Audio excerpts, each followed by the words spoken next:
At first light on October the 9th, 1942, the jungle west of the Matanikau River sounded like it always did on Guadalcanal wet leaves.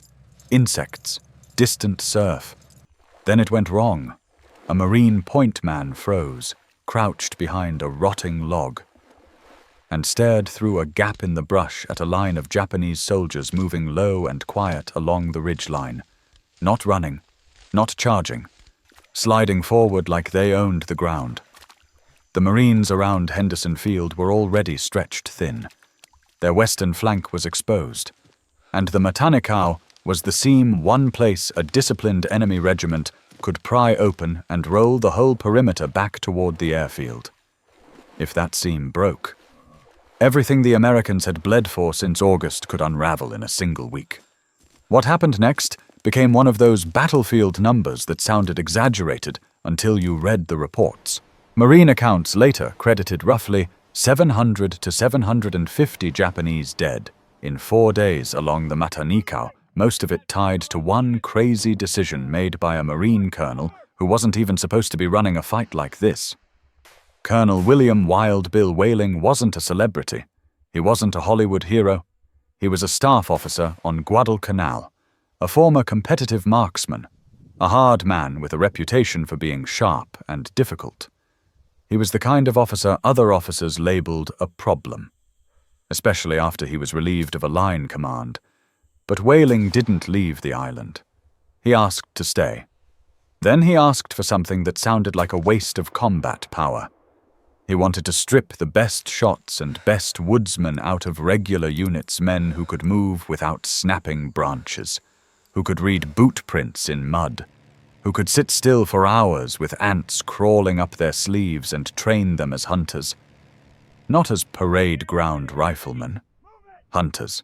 Then he wanted to bolt that group onto a rifle battalion and push them out in front as a roaming scout sniper spearhead. To a lot of Marines, it sounded backward. Why pull good riflemen out of the companies that needed every trigger? Why concentrate them into a small detachment that might get cut off and wiped out? Guadalcanal wasn't a place for experiments. It was a place where malaria, hunger, and artillery punished every mistake. But on that October morning, the experiment was already in the brush ahead of the line. Whaling's hand-picked scouts lay in pairs, not talking, not moving, working a simple problem with lethal discipline: find the Japanese unit's nervous system, then cut it. Officers, NCOs, observers, machine gun crews, men whose voices and hand signals kept the column coherent. The point man watched the Japanese file past at close range, close enough to see the sweat on their backs and the darkened cloth around their rifles. One careless shot would bring the whole column down on them. One clean shot, at the right man, could make the enemy column hesitate. Hesitation was all the Marines needed to bend the fight into an ambush instead of a frontal slog. Whaling wasn't trying to win Guadalcanal with a trick rifle or a new gadget. He was trying to win it by reorganizing human talent into a weapon, turning a handful of quiet, disciplined shooters into a force that could collapse a regiment from the inside out. And the question hanging over that ridgeline in the first minutes of dawn was simple. If this scout sniper plan really worked, how did it produce a number as brutal as 750 in just 4 days without the Marines losing the flank? And without Whaling's little hunter force getting erased in the jungle, if you want to see how Whaling's off-book experiment actually played out in the killing ground west of the Matanikau, hit like and subscribe. Every bit of support tells YouTube these overlooked World War II decisions still matter, and it helps us keep bringing the next story back to life. Now, back to the man who wasn't supposed to be in command anymore, standing on Guadalcanal, asking for one chance to prove that crazy could be practical. William J. Wild Bill Whaling wasn't the kind of officer who blended in. He'd built his reputation the hard way through marksmanship, discipline, and an almost stubborn insistence on doing things the way the terrain demanded, not the way the manual preferred. In a peacetime Marine Corps, that could make you valuable. In a war fought inside a jungle, It could make you dangerous. By the time Guadalcanal turned into a grinding fight for Henderson Field, Whaling was serving as an officer on the 1st Marine Division staff, close enough to see every patrol report, every casualty list, every pattern in the Japanese defenses. He wasn't just hearing rumors. He was reading the numbers where men were dying, how they were being pinned, and how often small Japanese groups were stalling larger Marine movements simply by owning the trees, the ridgelines, and the first few hundred yards of visibility. Whaling also carried a chip that mattered. He'd been pushed out of a line command role marked, in some eyes, as a difficult personality. On most islands, that would have been the end of his influence. On Guadalcanal, it became fuel. Instead of leaving, he asked to stay.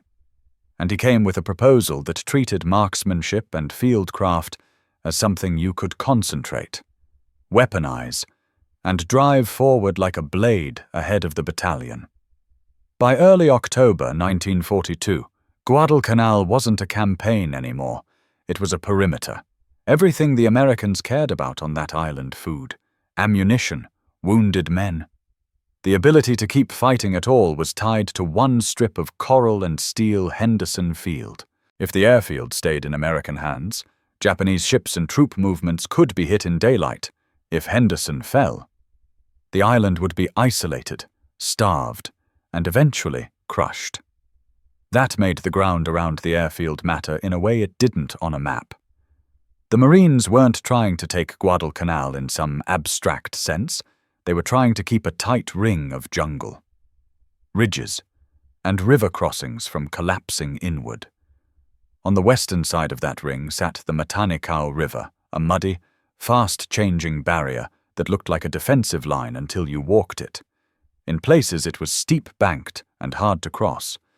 In others it was shallow enough for a determined enemy to slip through, disappear into the trees, and reappear behind a Marine outpost.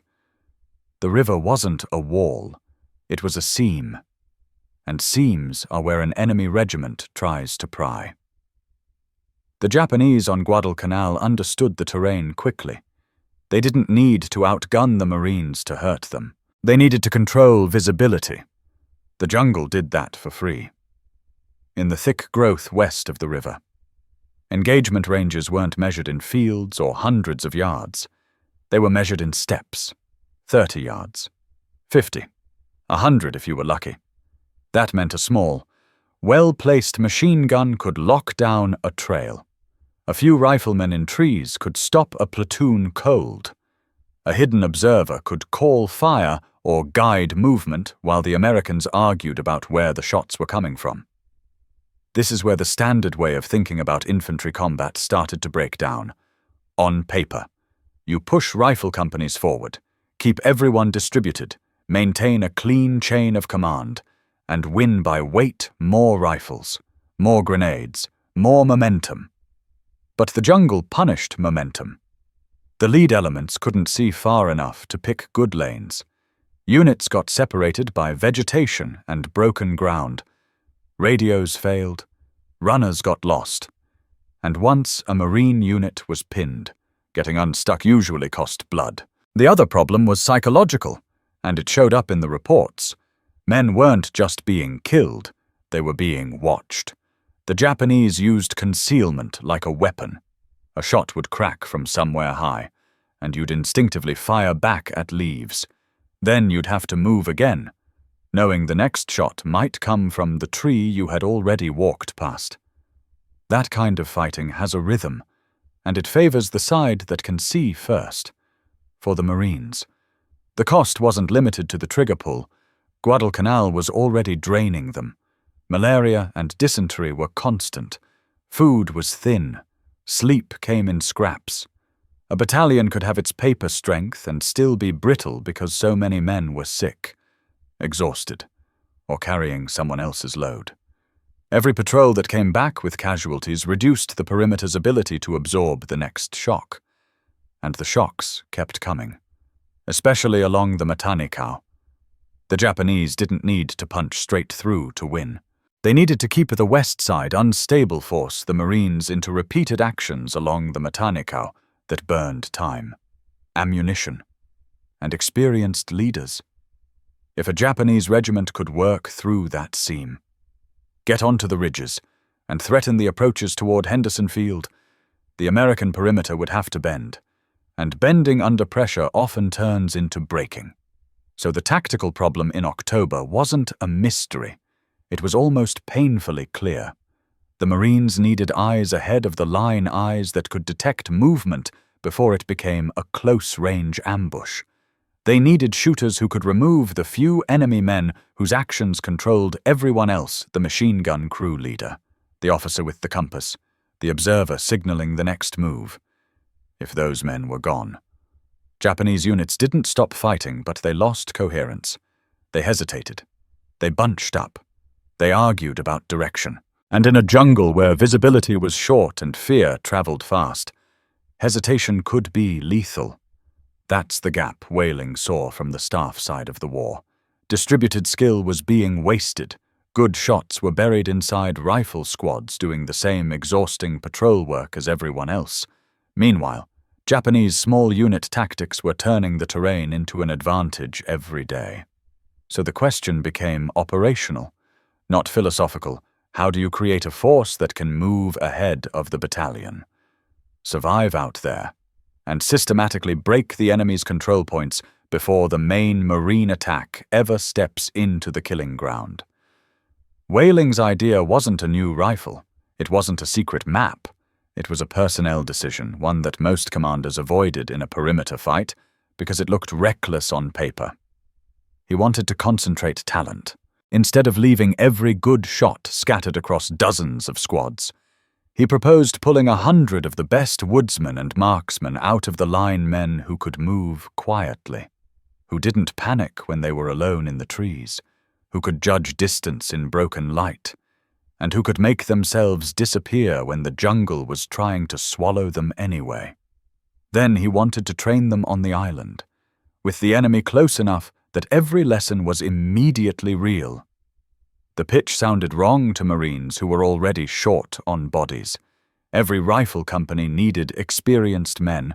Every platoon needed steady hands. And Whaling was essentially asking commanders to give up their best. At the moment, the Japanese were probing the perimeter. If the experiment failed, it wouldn't just fail quietly, it would fail in front of everyone, and it would cost lives. That was the first fight Whaling had to win before anyone fired a shot. He framed it as a simple trade. Give me your best shooters now, and I'll give you fewer ambushes later. Give me men who can hunt, and I'll reduce the number of times your platoons walk into a machine gun they never saw. In a jungle, he argued, the battalion that sees first gets to choose the terms of contact. The battalion that doesn't bleeds for every 50 yards. What made it crazy wasn't only the concept. It was the role. Whaling didn't want these men sitting back, guarding the perimeter like static snipers.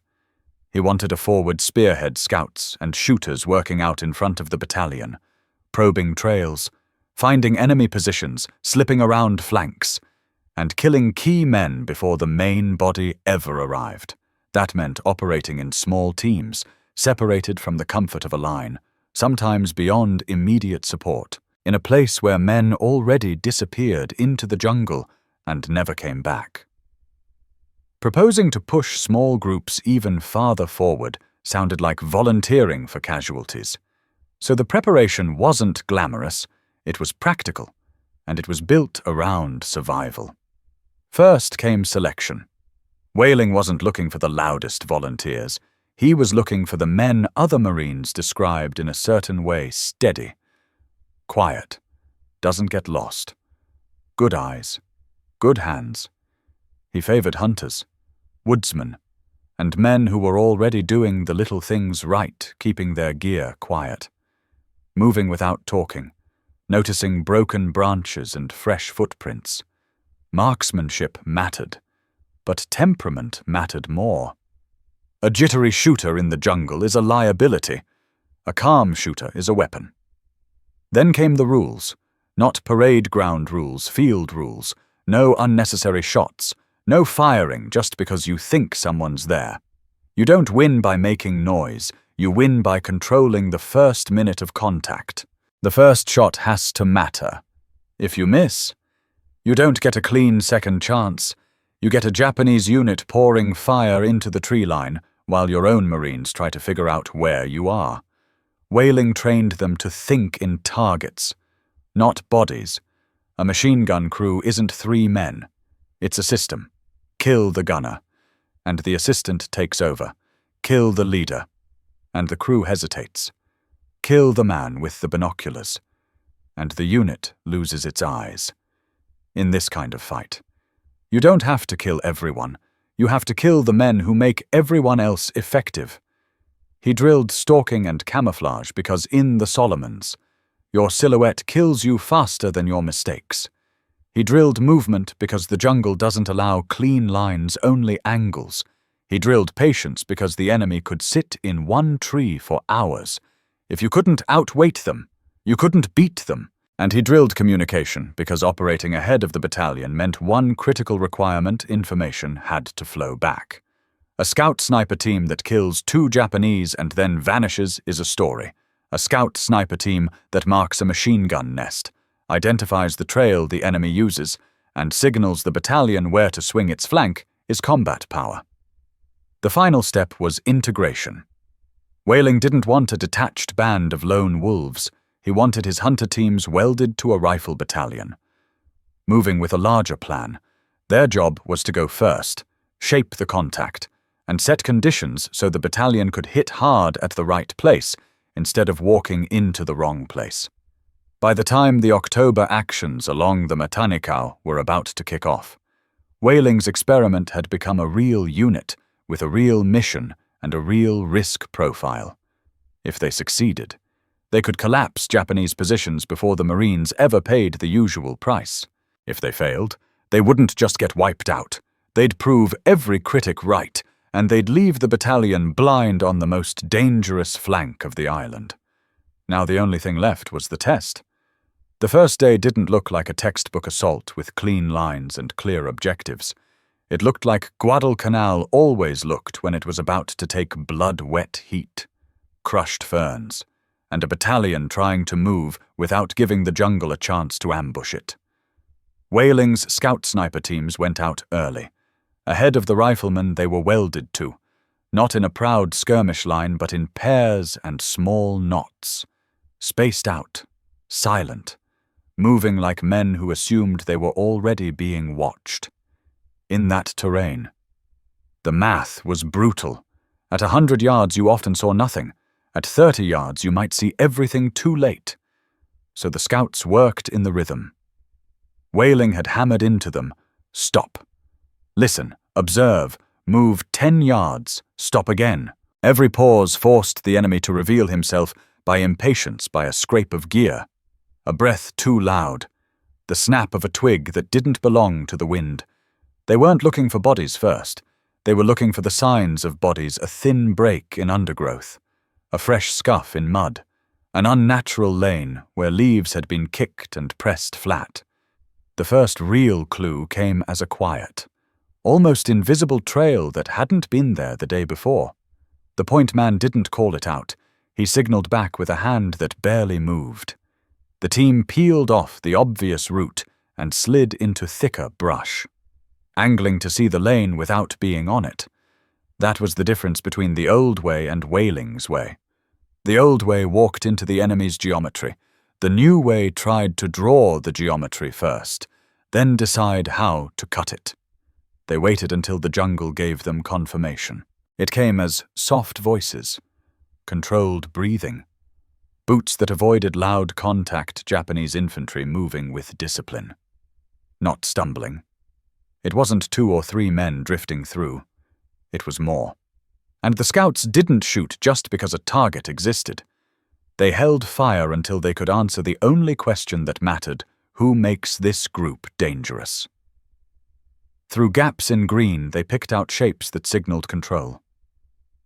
One man moving slightly ahead and pausing to look back. Another with binoculars. the telltale burden of a machine gun crew, a weapon case.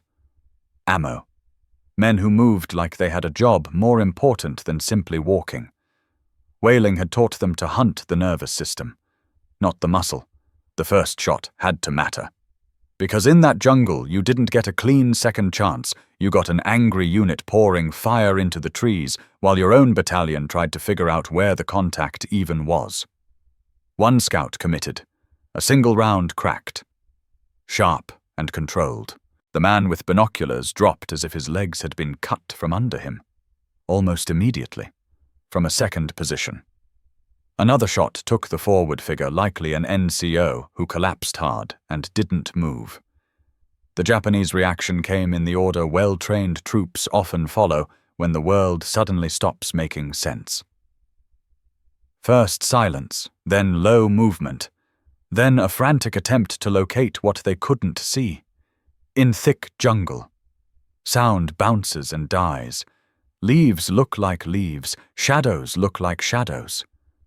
The unit hesitated, and hesitation was the opening Whaling had promised the battalion. The scout team didn't stay to trade rounds. They shifted 10 yards, 20 using the confusion they had created. From the new angle, one of them saw Japanese hands dragging the machine gun case back off the lane. That meant the enemy wasn't committing forward anymore. They were trying to pull their teeth out of danger before the Marines could bite down. A third shot ended that plan. The man dragging the case went down. The case dropped, and the Japanese column compressed behind a bend in the trail. Bunching in the one-way infantry never wants to bunch. Now they were a formation that could be punished, and the most important part of Whaling's concept clicked into place. Information flowed back fast and clean. Not a vague shots in the trees, not a panicked contact front. A usable report enemy movement on this lane. A machine gun element here. The column bunched. Leadership hit. The battalion adjusted its approach immediately, instead of pushing straight into the lane. It angled to strike from the side. At the moment, the Japanese were still oriented the wrong way, still trying to solve a problem behind them. When the rifle battalion opened up, it wasn't a random exchange. It was timed to enemy uncertainty. Fire hit from a direction they hadn't prepared for, and their return fire came late and scattered. The battalion didn't have to feel for the enemy by sacrificing the lead squad. The enemy had been pinned to a known piece of ground by a few quiet shots and a disciplined report. That pattern repeated across the first phase, and each repetition made the entire operation more efficient. Another team didn't find a Japanese position because they saw men first. They found it because they saw the terrain being used the way a smart defender would use it. A slight rise with a view over a shallow approach. A natural anchor point for a gun that could lock a trail. The scouts circled wide through thicker vegetation, trading speed for invisibility, taking time to earn angles instead of walking into them. They crawled, waited, watched for the giveaway, an unnatural straight edge among natural lines, a faint gleam of metal that didn't belong to bark or leaf. They held until a head and shoulders profile appeared just long enough, and then one clean round erased the confidence of the position. A machine gun nest doesn't stop fighting because one man is hit. It stops when the crew can't see what is killing them and can't measure the threat. In a jungle. Uncertainty is a weapon. A crew that won't expose itself becomes a crew that isn't firing. And that silence is often the difference between a battalion moving and a battalion bleeding in place. Sometimes the scouts chose not to shoot at all. And that restraint was part of why Phase 1 worked. They spotted Japanese soldiers moving across a bend that looked safe but wasn't. It was a funnel. And funnels are opportunities if you have the discipline to let the enemy step into them. The team held fire, watched the movement, and confirmed where the Japanese were assembling. Then they pulled back and fed the battalion the one detail commanders crave in thick terrain where the enemy actually is. The battalion used that information to swing a maneuver element into a blocking position while another element applied pressure. When the Japanese tried to fall back the way they came, they ran into Marines already sitting on the line. That's when the eventual kill totals began to make sense, not as a headline, but as a chain reaction. Hit leaders early and units fragment. Fragmented units in dense terrain don't retreat cleanly, they dissolve into pockets. Pockets get isolated. Isolated groups move along predictable routes. Those routes can be closed. Close enough doors. And the enemy isn't retreating anymore, he's trapped in geography he can't see. By the end of the first phase, the Marines weren't winning because they'd discovered a superweapon. They were winning because they were no longer blind. Whaling's hunter teams had done three things the normal rifle line struggled to do in that environment. First, they made the enemy reveal movement instead of accepting surprise. Second, they attacked control points leaders, observers, machine gun crews, so Japanese units lost coherence fast. Third, they delivered intelligence precise enough for the battalion to maneuver with purpose instead of guesswork. You could feel the shift in the way Marines moved. Not bravado clarity. Weeks of hating every yard of jungle had taught them what a bad contact felt like. Now, for the first time in a long time, contacts were being shaped before the main line paid the price. But Guadalcanal never lets you enjoy momentum for long. The Japanese were still out there in strength. And once they understood what was happening, once they realized the Marines were hunting their leaders and gunners first, they adjusted. They tightened movement, changed routes, tried to bait the scouts into firing and exposing positions, laid small ambushes meant to catch the hunters.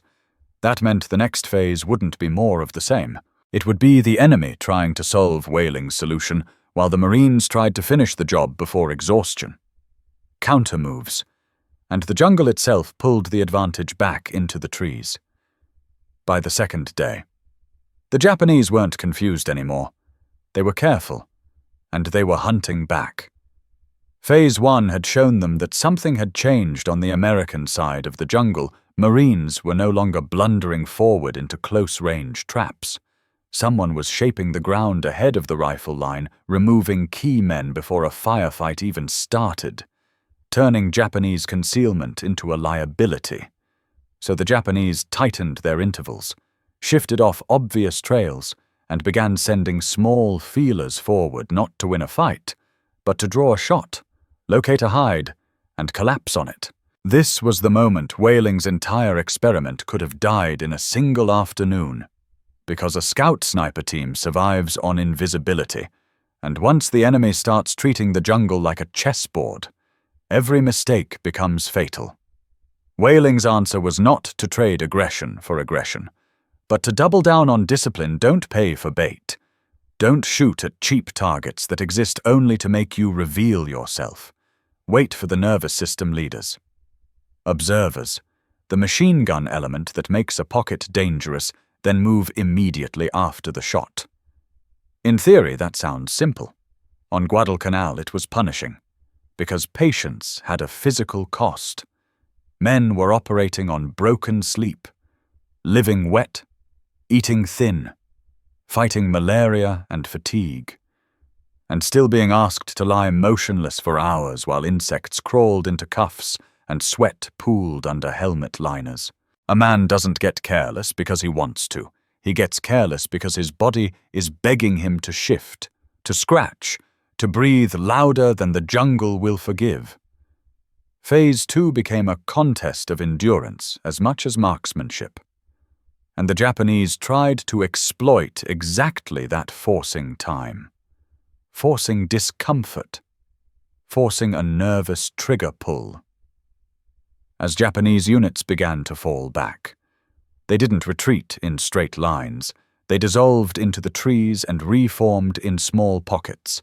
And each pocket was a potential machine gun, a handful of riflemen with good concealment, a trap that could stall a platoon until another pocket slipped away and set up again. To a conventional battalion in that terrain. This is how you get bled dry, no clear front, no clean target, just a series of close-range contacts where the jungle punishes every attempt to move. Whaling's teams attacked that problem by thinking less about clearing jungle and more about closing doors. A pocket is dangerous only if it has options routes to slip away, folds in ground to hide in, crossings and ridgelines that let it reposition before the main marine effort can tighten the noose. So the scouts stopped chasing every shadow and started identifying the routes the enemy had to use to survive shallow river bends, narrow spines, natural lanes where the vegetation thinned just enough for movement, and small pieces of high ground that controlled the next 100 yards. Then they positioned themselves not to fire immediately, but to observe and control. The goal was to make Japanese movement predictable.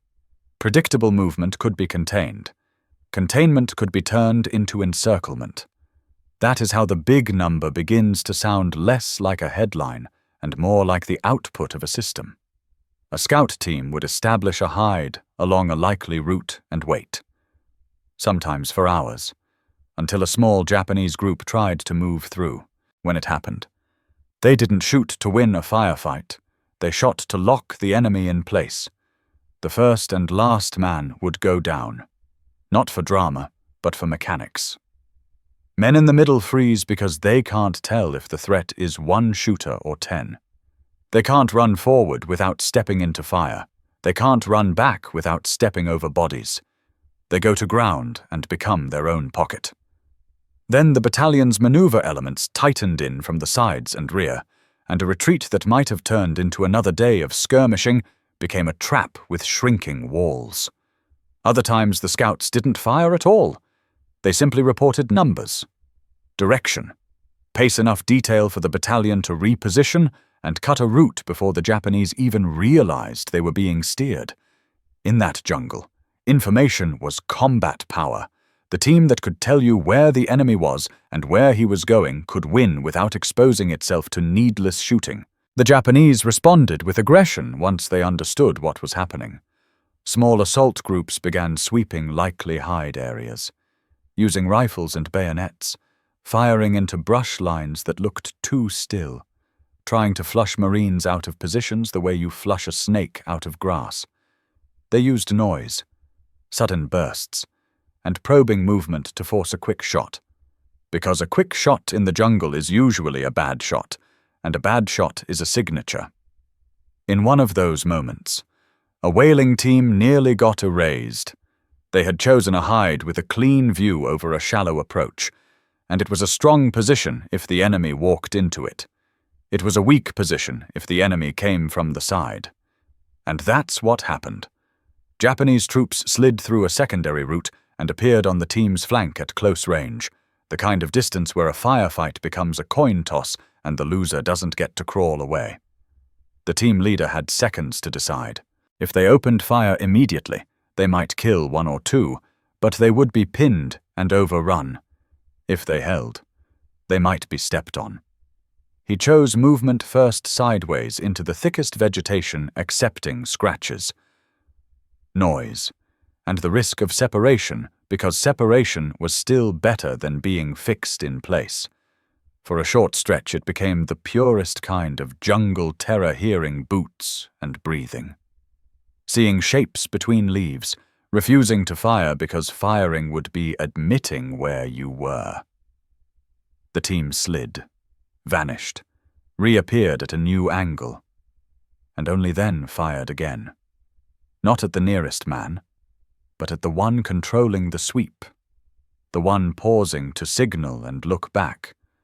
When that man dropped, the sweep lost shape for just long enough. 2 Japanese surged forward, another hesitated, a fourth turned the wrong way, and the Marines slipped out of the trap they had almost walked into. The incident mattered because it showed the weakness and strength of Whaling's plan. In the same breath, hunter teams could be flushed and destroyed if they became predictable.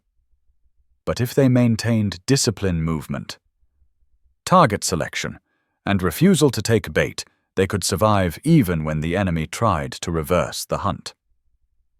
As Phase 2 continued, the battalion-level effect became visible in the way Japanese resistance changed, instead of coherent movement and deliberate ambushes along favored lanes. Japanese groups were being forced into smaller, less connected pockets. Leaders disappeared early. Machine gun positions were identified before they could establish a rhythm. Attempts to mass movement were broken up before they could build momentum. The Japanese weren't simply losing men, they were losing options. And in terrain like that, options are life. Each closed route made the next movement more desperate. Each desperate movement became more predictable. And predictable movement, under observation, was the one thing Whaling's method punished relentlessly. The sequence repeated until the Japanese strength west of the Matanikau was not only reduced, but geographically trapped scouts locate and shape. The battalion maneuvers with purpose. Enemy units fragment into pockets. Routes are closed. Pockets are reduced over and over until the jungle stopped being a shield and started being a cage. When the shooting finally eased, the Marine side didn't treat it like a victory parade. Guadalcanal didn't allow that kind of mood. It was assessment. Quick and practical what worked, why it worked, and what could be copied next time. The most important takeaway wasn't that snipers killed people. Every infantryman already understood that. It was that concentrating scouting and precision fire into a forward element changed the battalion's efficiency. It reduced blind movement and pointless contact. It turned Japanese concealment against them by forcing the enemy to move under observation or not move at all. Just as importantly, it changed how Marine leaders thought about talent. Marksmanship and fieldcraft stopped being personal traits hidden inside rifle squads and started looking like a capability you could build, organize, and deploy like a weapon system in the immediate aftermath. Whaling's crazy plan wasn't a curiosity anymore. It had produced results on the most dangerous flank of the island, and it had given commanders a method they could repeat: select the right men, train them for the environment, push them forward, and let them shape the fight before the main body commits.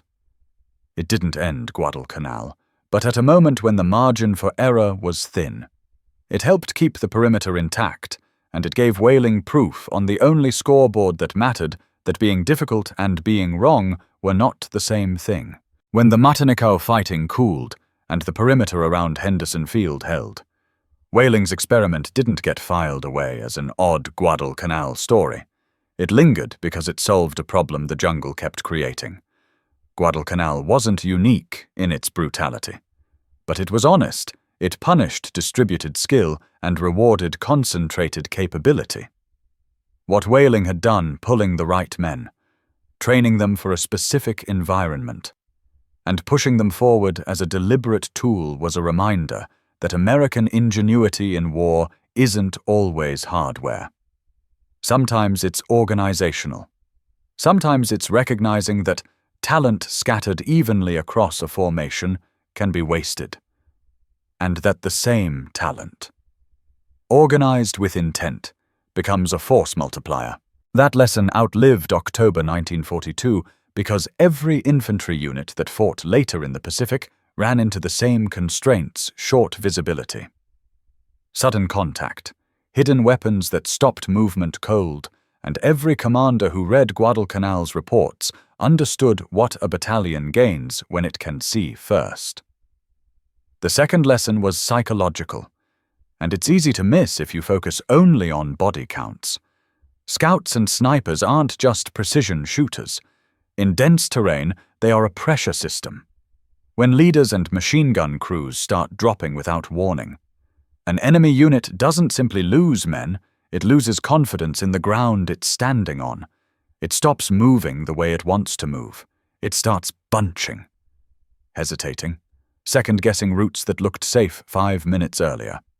In other words, it becomes predictable, and predictability is death in jungle fighting. Whaling's teams didn't need to annihilate every Japanese position by themselves. Their real impact was ripping out the enemy's ability to coordinate, then feeding the battalion enough clarity to close doors, tighten pockets, and finish the fight on favorable terms. The third lesson is the one most by-the-book organizations learn only after the battlefield forces them to.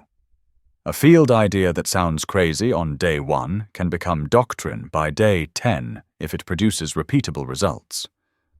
Whaling's detachment was off-book when it started, and it carried real risk taking the best men out of depleted companies, pushing them forward into the most dangerous space, trusting them to operate with restraint and discipline while everyone else relied on them for information. But the outcome demonstrated something larger than one colonel's reputation. It demonstrated that specialized reconnaissance and precision engagement, properly selected, trained, and integrated, could reshape how Marines fought over time. Those wartime lessons fed into the Marine Corps' long-term pride in small, aggressive reconnaissance elements and dedicated scout sniper capability, not as lone wolf legends, but as teams that extend a unit's eyes, reduce blind contact, and make the enemy feel watched even when no one is visible. And that's why this Guadalcanal story still matters. Not because a headline number is satisfying, though 750 in 4 days is hard to forget, but because it shows how warfare often turns on decisions that look unsentimental and unglamorous in the moment: who you select, how you train, where you place them, and what you demand of their discipline. Whaling didn't change the jungle. He changed how Marines moved through it. If this story stayed with you, do me a quick favor and hit the like button. Every like tells YouTube this kind of history still matters, and it helps this story reach the next person who would have never heard Whaling's name. Subscribe and turn on notifications if you want more World War II stories like this: real people, real decisions, and the moments the textbooks rush past. And before you go, leave a comment so we know you were here. If military service is part of your family story, share whatever you're comfortable sharing: who served, what branch, or even just that it's personal to you. You're not just watching. You're helping keep these names from fading out. Thanks for being here, and thanks for making sure the men who fought in places like Guadalcanal don't disappear into silence.